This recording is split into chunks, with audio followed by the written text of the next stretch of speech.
हमारे बीच में पंडित अंकुर जी शास्त्री भोपाल से आए हुए हैं। मैं उनसे वक्तव्य के लिए निवेदन करता हूं, कृपया ऊपर मंच पर पधारें। एक प्रश्न उनसे भी पूछ लेता हूं कि आप दूरदर्शन में काम करते हैं, बच्चों को ऐसी प्रेरणा दें जब लोगों को दूर से दर्शन हो जाए इनका। खैर, जो मैं कहूंगा उसमें सारी बातें आ जाएंगी। इस पूरे राजमहल के युवराज हैं आप लोग, तो कुछ युवराजों को संबोधित करते हुए ही बात शुरू करता हूं कि नजर नजर नजर नजर में उतरना कमाल है, नफ्स नफ्स में बिखरना कमाल है। अपने हुनर से तुम यकीनन पा जाओगे बुलंदियों को, लेकिन बुलंदियों को पा लेना नहीं, बुलंदियों पर बने रहना कमाल है।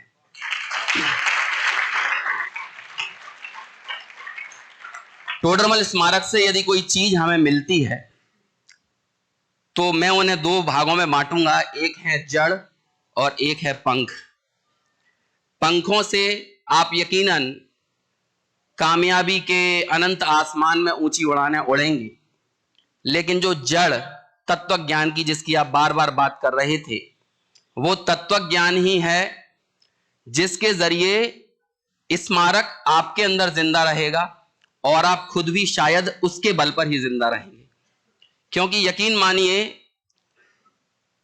हर इंसान बचपन से जिस स्थल पर जवान होता है ना, वो स्थान उसके दिल के सबसे करीब होता है। और आप दुनिया के किसी भी इंसान से पूछ लीजिए आपके लिए सबसे खुशनुमा स्थान कौन सा है, वो शायद वही जगह बताएगा जहां से वो बचपन से, बच्चे से युवावस्था की दहलीज पर पहुंचा है। हर कोई यही कहेगा, जिन्होंने आज भी हमारे साथ वाले लोग भी ये कहते हैं कि स्मारक जैसा स्वर्णिम स्थान और कोई नहीं है। लेकिन सवाल ये खड़ा होता है, स्मारक आखिर नाम किसका है? उन मस्तियों का नाम है जो मस्तियां आपने अपने दोस्तों के साथ की।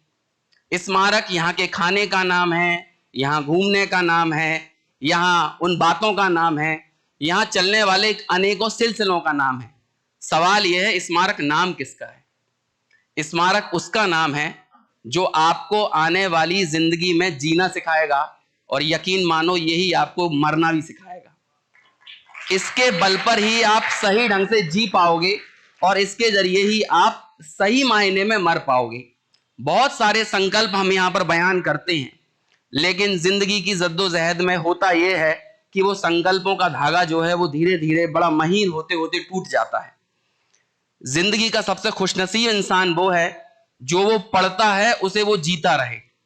और आपने जो यहां पर पढ़ा है, यदि आप उसे जीते रहे, आप तत्व प्रभावना के मार्ग में लगे रहे, ज्ञानाभ्यास के मार्ग में लगे रहे, तो स्मारक वाकई में आपके अंदर जिंदा रहेगा।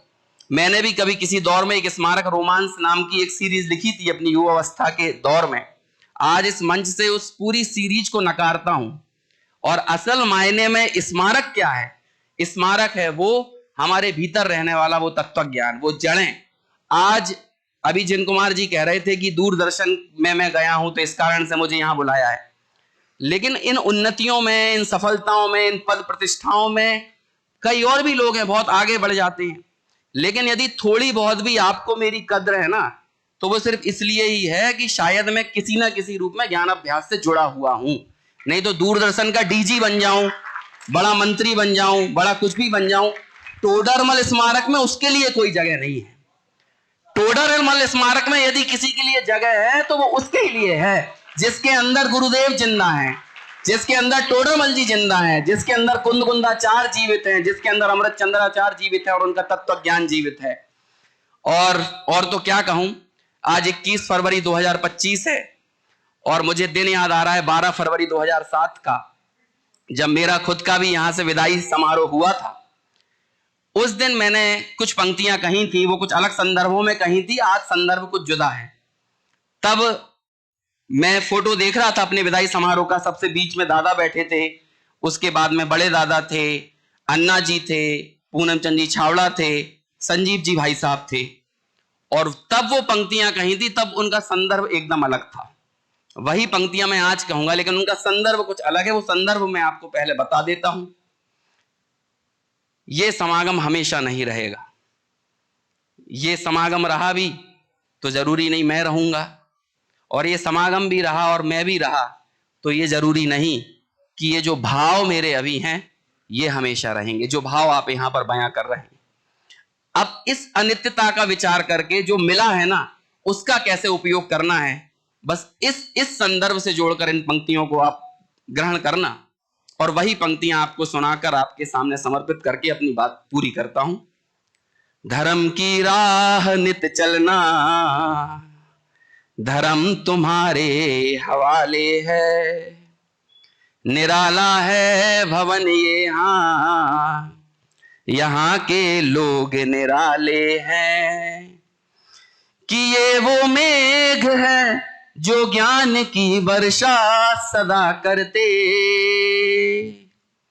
कि ये वो मेघ है जो ज्ञान की वर्षा सदा करते, ये बरसें तो नहा लेना, ये बादल जाने वाले हैं। क्या बात है, क्या बात।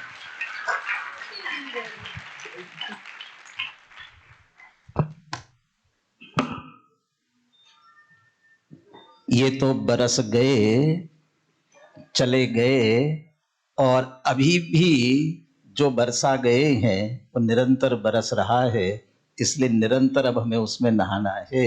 बरसा गए और हम उसमें निरंतर नहाते रहे। और बहुत बहुत आभार व्यक्त करता हूं आदरणीय अंकुर जी भाई साहब का। यद्यपि मैंने केवल दूरदर्शन की बात अभी की है, उनकी उपलब्धियां उनके जीवन में जिन्हें वे नकारते हैं वो तो उनकी भूमिका है, पर अत्यंत खराब स्वास्थ्य की स्थिति में भी, मैंने अभी आपको बताऊंगा, मैंने बीच में ऐसी भी परिस्थिति आई कि दोनों किडनी फेल हो गए। उसके पश्चात उनके माताजी ने ये किडनी उन्हें प्रदान किया। ऐसी स्थिति से भी जूझते हुए आज भी आप देखेंगे पूरे साल भर में मेरे ख्याल से 4-5 महीने से ज्यादा समय तत्व ज्ञान के प्रचार प्रसार के लिए समय देते हैं। जहां शिविर हो, विदेश में भी जा चुके हैं प्रचार प्रसार के लिए, 2 पुस्तकें लिख चुके हैं, और आदरणीय दादा का एक साक्षात्कार भी बहुत सुंदर उन्होंने लिया हुआ है, बीच में बहुत प्रचलित हुआ था, वो भी हमने सुना है। और अभी स्क्रिप्ट वगैरह भी उन्होंने, जो आदरणीय संजीव जी गोदा की जो डॉक्यूमेंट्री बनी है उसकी स्क्रिप्ट शायद भाई साहब ने ही लिखी है, और भी कई जगह लेखन का कार्य इस तरह आप देखें। और ये सब उपलब्धियां कब मिलती हैं? जब तत्व ज्ञान हमारा मुख्य उद्देश्य हो तो ये सब उपलब्धियां मिलती है। इस बात का जीवंत उदाहरण कोई है तो पंडित अंकुर जी शास्त्री हैं। मैं समस्त महाविद्यालय परिवार गौर से आदरणीय भाई साहब का बहुत बहुत आभार व्यक्त करता हूं।